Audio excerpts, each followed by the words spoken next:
Republican U.S. Senate candidate Michele Tafoya is 73 days away from learning if she will be the state's next U.S. Senator. Tonight, she tells Chief Political Reporter Tom Hauser how she is going to attack the campaign over the next 2 months and is candid about where she differs with President Trump. We, of course, are going to talk about fraud, and fraud. Michele Tafoya makes no secret about her game plan to defeat Democrat Peggy Flanagan in November's U.S. Senate race. And I know she's trying to throw it all on Tim Walz because he said the buck stops with me. She was right there. And quite frankly, when he was off running for vice president, she was in charge of the state. You cannot separate her record from his record. You simply can't. Now, our polling does show that fraud is among the top issues. In fact, it's number 2, but it trails by a wide margin on affordability and the cost of living.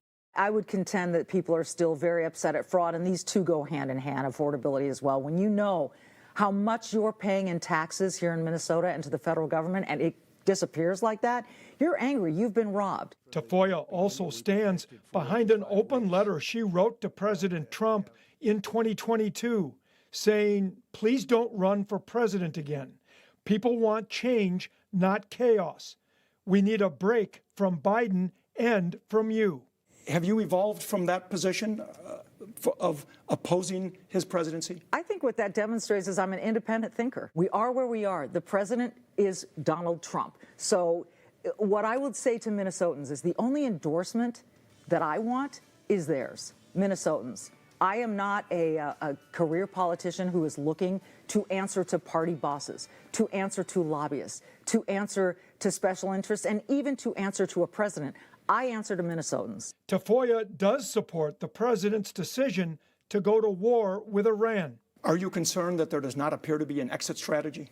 I want there to be an exit to this. Of course, we do not want boots on the ground. We do not want a protracted war. But we do not want that regime to have a nuclear weapon. Period. The end. Tafoya supports immigration enforcement, but not the way it was conducted in Minnesota.